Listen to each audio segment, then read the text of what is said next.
So I'm local. I've known Kim quite a few years now, and we've trained with her previously, not seen her for a while. Really out of practice with eating, training, and just come along ready for a bit of kick up proverbial and get back on track again for the new year. Yeah, likewise, I'm local, Northampton. Met Kim some years ago at Catford, trained there. I've done one natural bodybuilding competition. Falling off the wagon a little bit, so I thought I'd come here and get some more inspiration and see if we meet some new people.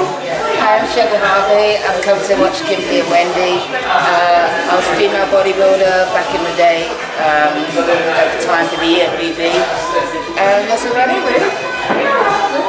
Hi, I'm Hannah Bingle. I have never competed in bodybuilding, but always been a fan of all things that women use weights for. I'm 6 times world powerlifting champion and have done about 40 strongwoman competitions, including one world's strongest woman in Poland. Hello, I'm Georgie Tier. I'm an exercise skater. I have done a little bit of bodybuilding. I've done one competition about 15 years ago and a little bit of powerlifting. I'm here to see Kim, who I train with. I'm just really looking forward to it. Hi, I'm Rooney Cornwall. I'm currently World, British, European and Commonwealth powerlifting champion. I'm still a pro bodybuilder and competed last November in Boston. I'm here today to experience a lovely wealth of knowledge with the girls, Wendy, Kim and everybody else, and share some amazing stories as well. Hi, I'm Zalise. I've travelled all the way from the Isle of Sheppey to come and see the girls today. I'm 2000 UK BFF British champion. They gave me a pro card, then took it away. I've known the first person in bodybuilding I ever met was Kimberly, and then I met Wendy. I know they've got so much knowledge, so I've come all this way so that when I eventually get back into competing again, that I've got better knowledge. Hi, I'm Paula Francis. I've come here today to learn a bit more about bodybuilding and nutrition in general. I've known Kimberly for a number of years. She helped me through my squatting technique. I've competed since 2014 in the UK TFBA, NPA and the qualifier at the UK BFF. I'm Jenny, and the reason why I'm here today is Stay Strong, Stay Feminine. I've known Kimberly for 34 years. I'm now in my 50s, taking on bodybuilding a little bit more seriously, so I've come here today to see what knowledge I can gain from the 2 experienced ladies of this field. Hi, I'm Jacqueline. I competed 10 years ago, and I've come today because I always believe that there's lots of things that you can learn from the sport, and just to meet other female competitors. Have a good time. Hi, I'm Mel, travelled from Maidenhead. I've come with Jackie today. Basically I've done bikini and just want to learn a bit more about the industry from other competitors. I'm Mike Gelsey. We're here today to support Kimberly and Wendy. We've known them for forever, but it's nice with events like this to get people together and just meet, have a good chat about training, nutrition, everything else. Just a bit about myself. We own GH Gym. We've been involved with competitive bodybuilding again for donkey's years. We've been with various federations, just put it like that, over the years. We personal train and prep people for sure. I'm Lisa Gelsey, obviously Mike's wife. We've travelled in excess of 3 hours today, and I know it's going to be worth every second. Obviously, as Mike said, Kimberly and Wendy have been good friends of ours for many, many years. I competed with through their years as well in bodybuilding, and as Michael said, we've been in many federations, competitive, and obviously then into the officials and judging and everything in between. And as he said, to support quality athletes in the UK is a must for everybody. Hi, my name's Michael, aka Heads, a photographer. I've been photographing bodybuilding events for the past 10 years. Very good friend of Kim. As you know, today she's here putting on a seminar with Wendy McCready, both IFBB pros, and myself, Thomas, and the great band Fibos have come along to photograph the event. I'm Thomas Mon, photographer. I'll be photographing this event, like 1,000 other events. We have lots of people here with us today as well that have come along because we want to introduce you to them, because we're sick and tired of all the messing around that you girls and you guys get when you start prepping for shows and so forth. So we have CMP, who I have sent result samples, so if you would like some samples, please go and take them whenever you like, they're free. We also have Sue and Gary Webb. They produce lots of food, for healthy food, and obviously post-contest cakes, as you can see. So, we have Wendy, and we have me. I'm old. I did it, and I've retired. I don't prep anyone anymore, so anything you want to ask me, I will talk to you about, and I will be honest. Wendy will be honest as well. Obviously, Wendy has to take into account that she's going to compete this year. You want to ask any awkward questions, ask them me. Please do. I don't care what you say to me. Nobody can touch me. Nobody. So, does anybody want to ask us any questions? I've got one. Go on. Supplements, can you educate me on supplements? Don't take them. No, supplements. One day I realised that I eat well, so I don't take them. I was taking everything under the sun, as you all do. Everybody takes loads of supplements. Wendy will obviously have a different view on this. And I was just spending too much. I rehome cats. My cats cost me fortunes. And it was better for me to spend my money on cats, in my opinion, and eat. And so that's what I do. I'm nearly 60 and I look alright. So I stopped taking them. But at one time, obviously, I took everything under the sun. Green lipid muscle, all sorts of shit. All sorts I took. I just don't bother no more. All that, getting up in the morning and doing all that, it's all gone. Wendy. Right, I take supplements, but not a lot. Like everything, stick to basics. Creatine, glutamine. Is that because you're competing? Sorry. No. I'll take this even if these types of things I'll take year round. Especially things like glutamine, because the more research into it now, it helps with other things rather than just training and you've got health and things. Pro-peptide, I use a good protein powder, recovery drink, and that's pretty much it really. I mean, I work for CMP, but I don't use everything. I'm a big believer in sometimes less is more.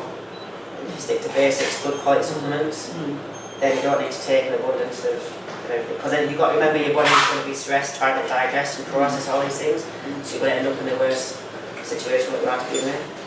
But for myself, things like protein, you can't physically eat all the protein I need, so then there's something to hand. Kevin. When did you say it's the best time to take creatine? Me? Yeah, I or don't both take of you. it. Both of you. Personally, I don't take it. Never did. No, I started on monohydrate many years ago and got the shits. Wondered what was happening, so I stopped. I genuinely have not been one. I'm greedy, incredibly. I'm a northerner. Petrol comes. Yeah, I'm a proper greedy woman. But I just eat. So I didn't take it. But Wendy does take creatine. I take mine, 20 minutes before training with glutamine, and then I take it straight after. That's it. I don't load up on it. I don't. You can't do the loading phase in that. It's a waste of time. It's a waste of money.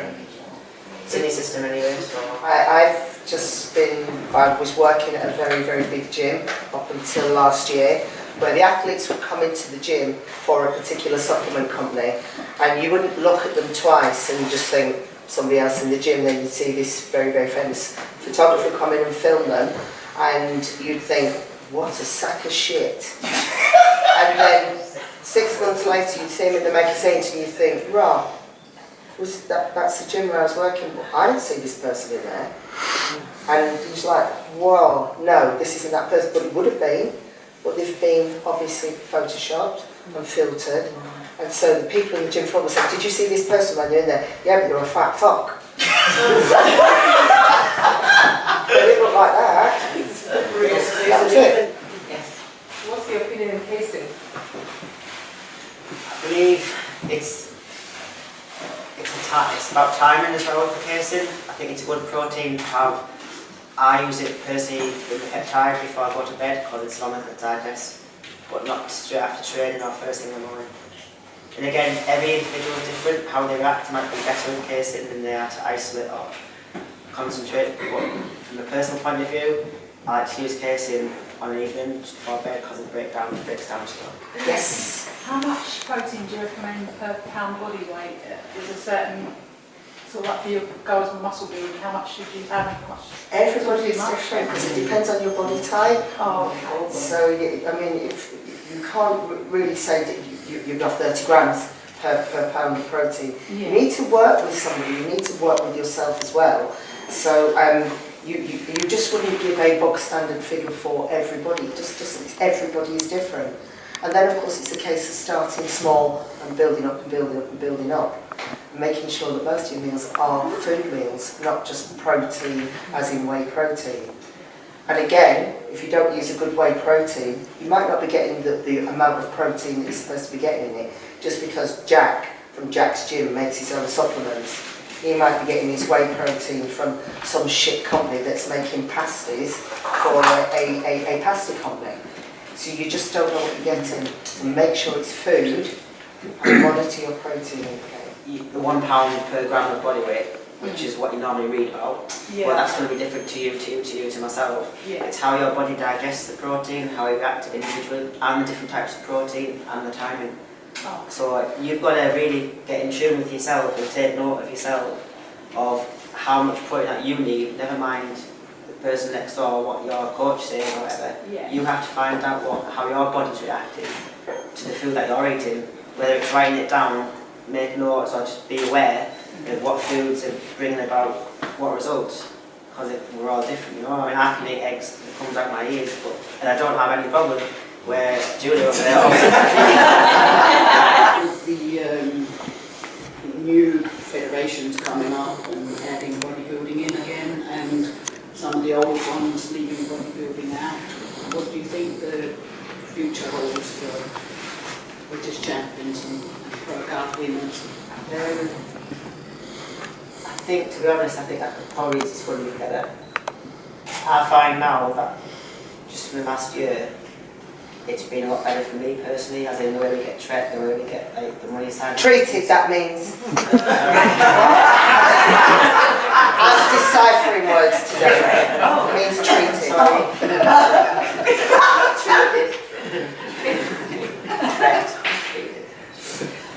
Yeah, so I think and we get more support now, and I think with the more federations bringing women's bodybuilding back, it can only give us a chance. However, we have to start showing that support from here, from the grassroots, because internationally, yes, it is improving, but over here, in England, personally, I haven't seen much improving. And I also think that the women's physique category is just bodybuilding. And a lot of the girls who do women's physique should really be doing bodybuilding. And the figure girls should be doing physique. But because it's that label of bodybuilding, they don't like to do that course. So they're making these classes to get more women. In a way, it's good because it's getting women to do something, hopefully. Yeah, confidence. But they need to be seeing stage prep coaches and working with them, not just turning up on the day. I remember back in the 80s, he used to get, and he trains in his garage and he's turned up today, and Wag Bennett would get them all on the stage, and it wouldn't really matter back in them days, but it does matter now. It does, but if it's getting women out of the audience and getting them into gyms, then fine. But every single federation has a different take on what a bodybuilder, what a bikini girl looks like, and that's where it all gets confusing. Because some of the classes, they're looking like bodybuilders in the bikini, and some of the bikini girls look like the wellness girls. And it's very, very confusing for everybody. So there needs to be people who are honest, that you go and see, that tell you where you need to be. But I don't agree with it because of the money making, but I do agree with getting women to do something. Bodybuilding is in my heart, but as the industry got bigger, all federations saw the opening for females to come on, but not necessarily wanted to be bodybuilders. Hence the introduction of bikini, and then the dilution of figure, then bodybuilding really, as you say, it was renamed as physique. And obviously then the girls that wanted to be bigger would have to find a different route. Was it right? Yes. Was it right? No, probably not. Because the thing is, as far as I'm concerned, bodybuilding for females should be inclusive, not exclusive. Everybody should be able to be involved. But it's down to the judging panel. At the moment, there's so many female categories, the judges are quite uneducated into what the criteria is. And when they're that, they don't get the right decisions. And when they don't get the right decisions, that sends out the wrong signals to people in the audience. Because if you get the criteria and it says A, B, C, and D, and the girl that's stood in front of you does not meet A, B, and C, that is not her fault. That education in the judging panel needs to be done again. They need to know what the criteria of the classes are. Because as coaches, we can advise, but you can't say, you're not doing it. Well, I want to. You can't stop them, let them go. But the judging panel should judge exactly as the criteria of the class states.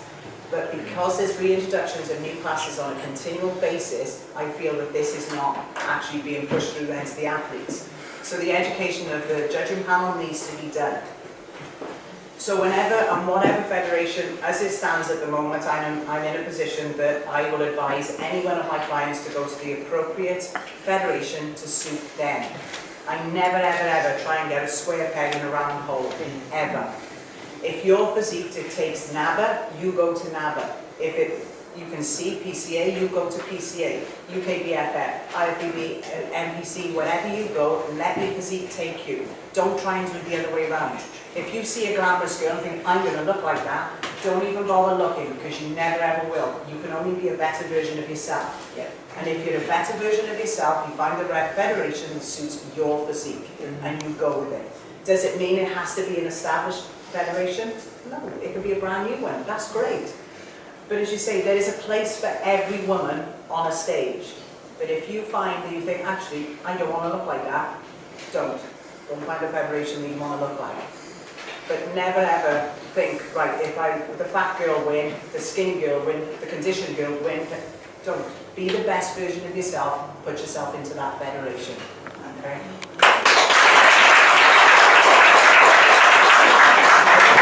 Be careful with some of the federations, because I have been part of some of these federations, and it doesn't matter what you are within this sport.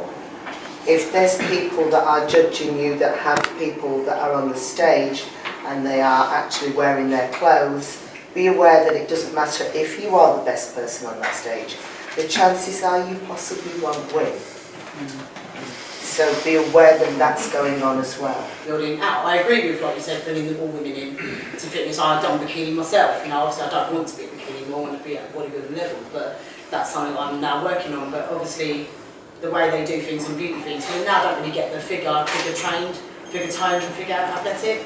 When you actually look at the criteria, it actually explains they're all the same. Actually, the description of what you should look like is all the same. I was thinking, well, what one do you go for then if they're all exactly the same?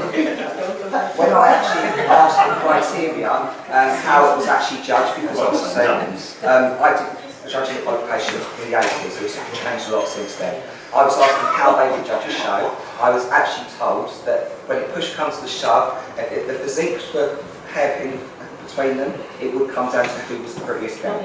Yeah. And that was two judges standing there telling me that. I think you have to be aware of how small Britain is in the history of bodybuilding, especially for women. We have not conducted a very good, we have not sent, since Kim and Wendy has plugged along for so long and finally gets her just desserts, there has not really been anybody in between. And that's just, down to two things as somebody watching. We in this country have sent people that have never looked at a stage in America. The tiniest small competition, they are so glamorous, they are so prepared, they know exactly how to stand and things like that, which gives the organizer a much easier thing to sell to promoters and to sponsors. When we sometimes, I'm sorry to say, I appreciate any size of a woman and I would support whatever she wanted to do, but unfortunately the people at the top still think sex sells. And that's what we're up against. And we will not change till we bring the change in. And having more female judges is one way to do it. But also, when you buy your things that go with supplements and things like that, try and see if they marry with your moral conduct. Do they support somebody who's never been to the gym, who's got her bikini all the way up the bum and only twists so you can see front and back? Or do they actually support people that you know that's competing and has gone through the same way as yourself? We have a lot of power, we just need to grab it. And that's by demanding, by the rules, or I won't compete with you. If I have to stand up and be counted and be the troublemaker, you're just paving the way for better for women in the future. So be proud of that, and be proud of who you are. Not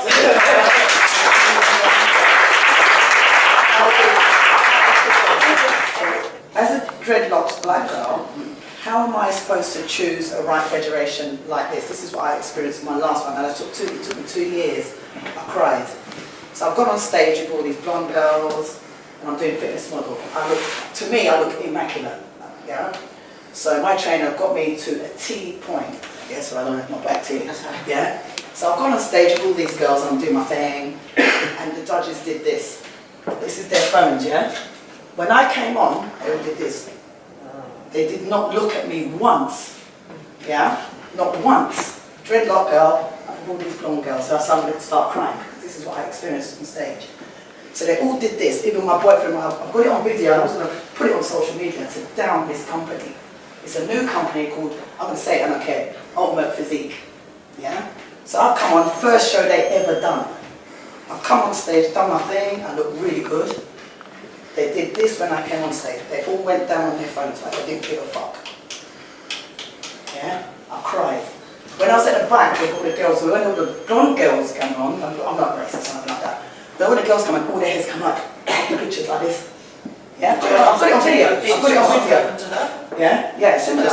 Yeah. So they made me feel down there. I cried for 2 years. Yeah? So I've just gone now to my trainer and said to him, I want to do it again. You know? So I now deal with the universe and forget about what everybody else thinks, it's all about me.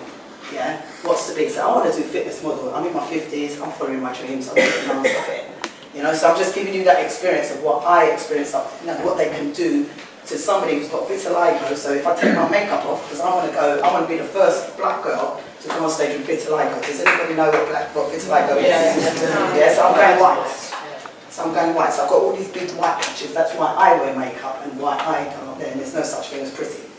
That's how I see it. So I just want to share that.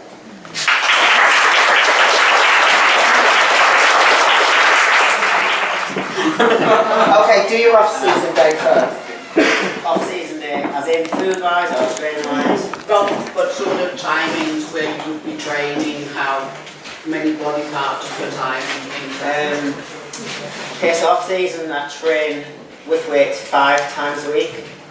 Cardio 3 to 4 times a week. Always fasted cardio. So on the same basis weight? Sometimes there's no, if I train with weights, still I still do cardio. So I get up, if I'm doing cardio, 5 every morning, and I usually train roughly about 5 o'clock at night, just because of work and stuff. I have 2 rest days a week, but I recover really well. I know some people can only train 4 times a week, 3 times a week, but my body does recover very well. So pre-contest I go up to 6 days, but off-season 5 times. I have to pull myself back because I love training. Even to this day, I'll wake up and I get really excited because I'm going to train. And if it's rest day, it's rest day. I just love to train.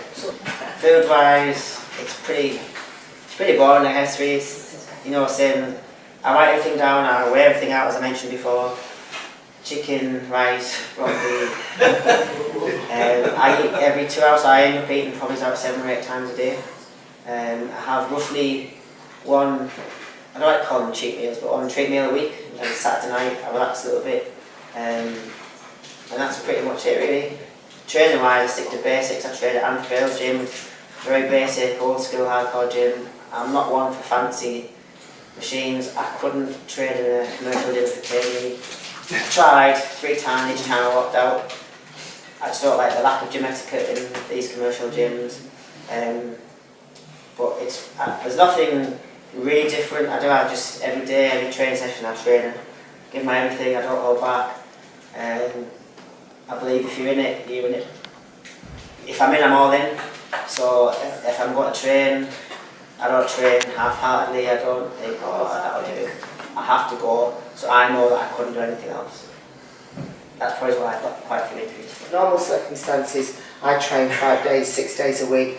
I walk every day of my life. I've got dodgy knees, but I walk, and I'm constantly. Because your body's still. I'm still trying to compete against myself. It took me years to understand. Nobody matters. Nobody matters in my competitive life. Nobody matters in my life except me. If I don't do what I need to do, I will be fat, and that's it. I am fat. I was fat, and that was why I started. So I compete against me every day, and every day I compete against me, and my heart rate and everything in my life has to be a competition against me. And my food is exactly the same every day. I eat for breakfast, believe it or not, 8 scrambled white egg whites, 200 grams of broccoli. That's my breakfast. And it is that every day, and I don't give a damn who's in my house, that's what I eat. And I like it. So my life has always been the same. As a mature woman, you know, like, sorry guys, women, mature. our body changes. My new hairdresser said to me yesterday, have you got any grey hairs? I'm like, fucking grey hair? Grey hair? Yeah. There are some somewhere. So as a mature woman like myself, because our bodies go through changes as women, and slowly. Should have seen my nightie this morning. Should have seen it. It's like that. Oh, I saw you a couple of months ago. You're still sweating down my legs. Sweat. I was hanging out the window. Adjusted the food in any way. Never. Right. Never. So it's just stayed the same. Stayed the same because it works for me. I found what worked for me. Right. Like you was talking before. Right, I found that you find the magic thing that works for you, and then I keep to that, because if I deviate from that, I do like my Indian food, so if I deviate from that for very long, then I will just end up fat. And I can't be fat, because fat isn't what I want to see in the mirror. And I know I'm fat now in the likes of what I used to look like, but I've kind of dealt with that in my head. But I couldn't be any fatter because then the clothes won't fit. No. I couldn't do that. There's one thing you missed out there, Leisha, that I'm sure you'll feel is important as well.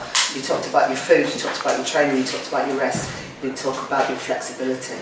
And if we don't keep a level of flexibility, we are in a position where we're going to get worse and worse and worse until we become the old lady or the old gentleman you see in the street that's hunchback, and you think, how did they get like that? They got like that because they didn't deal with standing up. You didn't deal with what you need to deal with, and you need to deal with your flexibility, you need to deal with your conditioning of your muscles. When they get knotted, you need to deal with your knots, because if you don't deal with your knots, you're not dealing with your muscles. You're dealing with the problem, and the problem will become worse, and it will force it onto the joint will become hindered, and you will become fucked. And you won't be able to squat, you won't be able to bend, you will bend instead of squatting, in fact. You'll have shoulder injuries, you'll have so many injuries that you'll give it up and say, that's all shit. It was shit because you didn't deal with your myofascial release and you didn't deal with your stretching. Your flexibility is everything, because that isn't range of movement. That is range of movement. So when you see the bodybuilders that are doing that, flick them through on Instagram, they're shit. You want to see big movements, and they get big movements because they've got flexibility. So it's very, very important that you take that into account.